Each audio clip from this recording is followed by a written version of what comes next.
Hello everyone, welcome back to PerTS. Let us do the Bank Nifty analysis for 9th January 2024. This is our first example on the market structure which we have learnt last week. In case if you haven't watched that video, the link is given in the description below. Please go through it. You will have a fair understanding of what is market structure and all. Let's do the multi-time frame analysis here and see if we can find a direction in the lower time frame. So this is Bank Nifty index weekly time frame.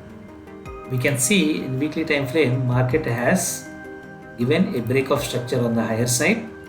So the lowest point within that particular swing will become our strong demand zone. So this is our weekly demand. So after the market given a break of structure, what do we expect? We expect normally the pullback so that we can take a trade and continue its trend to the higher side, so we can target this previous swing high. So on the weekly time frame we can see that the pullback is just started.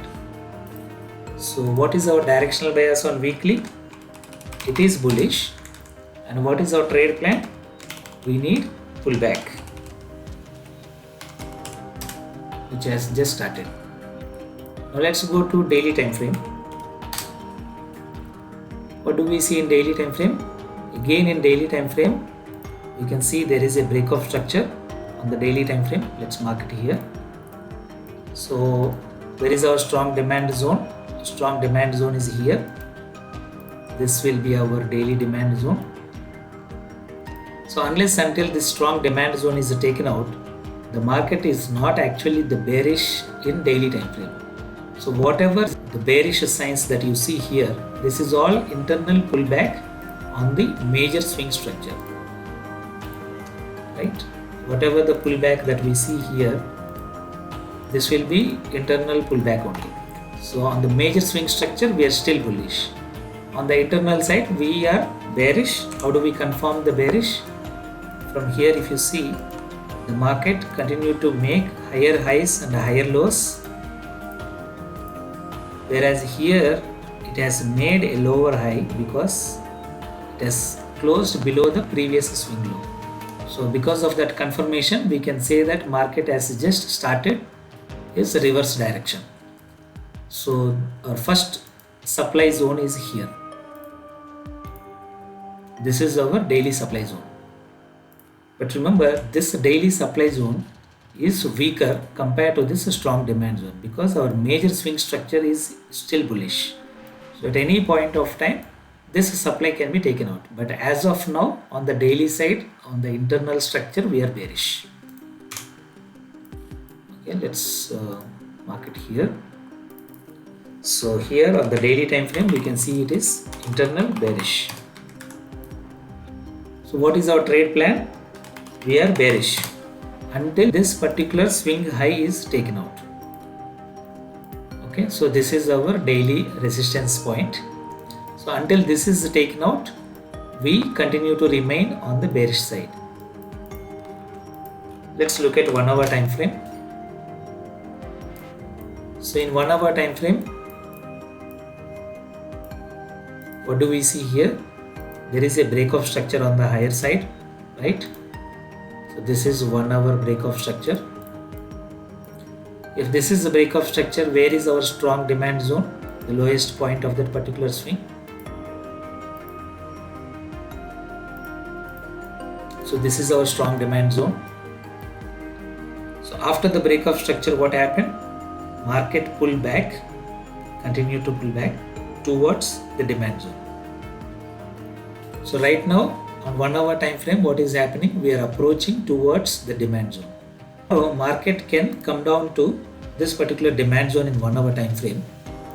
From here, market can make change of character and then it can continue high towards this particular swing high. So this is one possibility which we can see based upon the swing structure on the 1 hour time frame, right?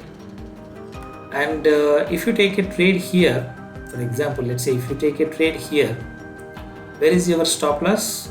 The previous swing low. But this 1 hour time frame, this particular zone itself is somewhere close to around 300 points. So That means this 1 hour time frame of this entire swing is like difficult for intraday trading because the stop loss is too high. So we need to go further on the lower time frame so that we can reduce our the risk and then increase our reward. So this is our 1 hour target point in case if market reverses its direction. Otherwise, as of now, what is the structure? Internal structure is again bearish in 1 hour time frame. So 1 hour time frame, the internal structure is bearish.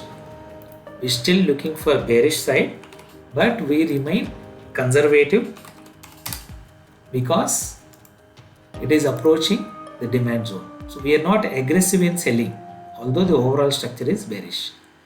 So unless until this particular demand zone is taken out, we are not strongly bearish in the 1 hour time frame.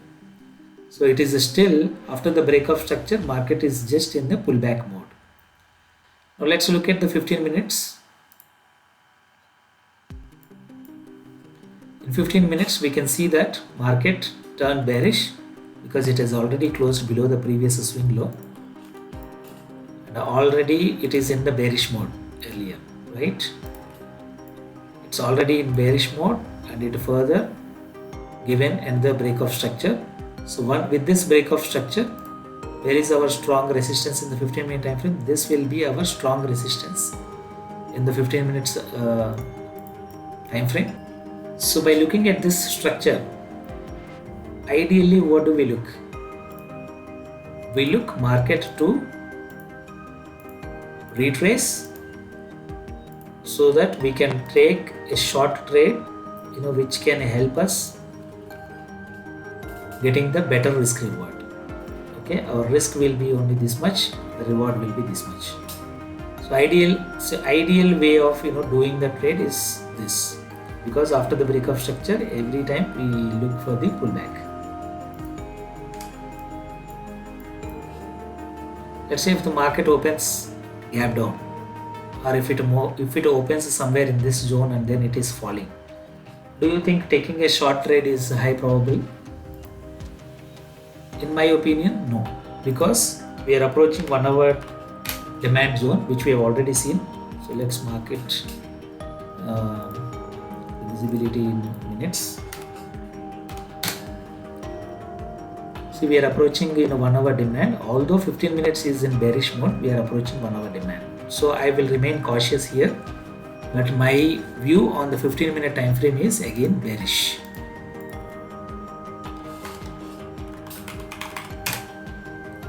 So what is my current trade plan? My current trade plan is bearish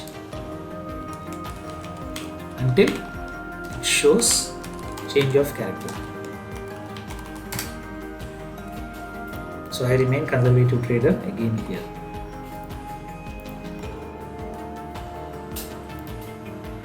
Let us look at the 5-minute time frame. We can see that the market has given the break of structure. So that means our strong supply zone in 5-minute time frame is here.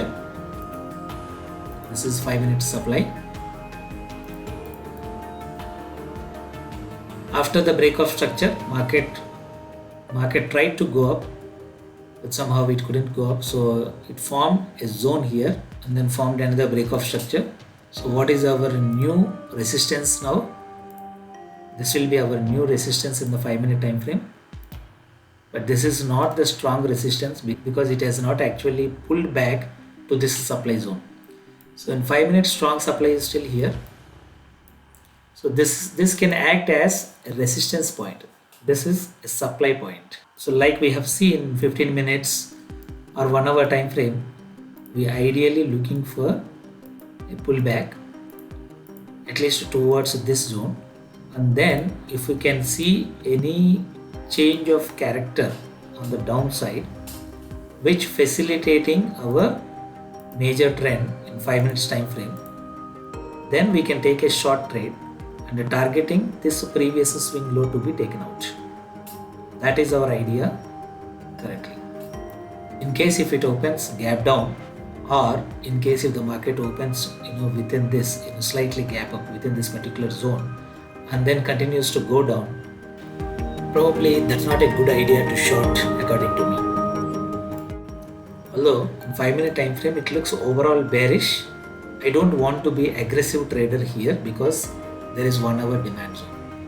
So ideally my plan is let the market retrace, if not exactly here, but even if it comes somewhere here, I need that change of character to happen. Then accordingly we can take a trade and then target this swing low to be taken out, or at least towards this demand zone. And again, once it comes to the demand zone, we need to have change of character to higher side. Then you can take a trade and then you can keep a stop loss below the particular swing low whichever you are seeing. Okay, and 5-minute time frame, again we are bearish. Continue to remain bearish, but we need pull back to take a trade, to take a short trade. Okay. I'll not go through 1-minute time frame. You can check this in the live market and accordingly you can take your trades. So this is how we do multi-time frame analysis. I hope this helps you. We need to have a trade plan like this so that it will not create any confusion. Wherever market opens, let it open gap up, gap down, wherever it is. If you create a trade plan, you will try to implement it. It may not happen, it may not come this way. Probably it can continue downside and then further continues down. You might miss a trade, but ideal way of reducing our risk would be following one strategy which we feel comfortable. Thank you for watching. Let's connect tomorrow.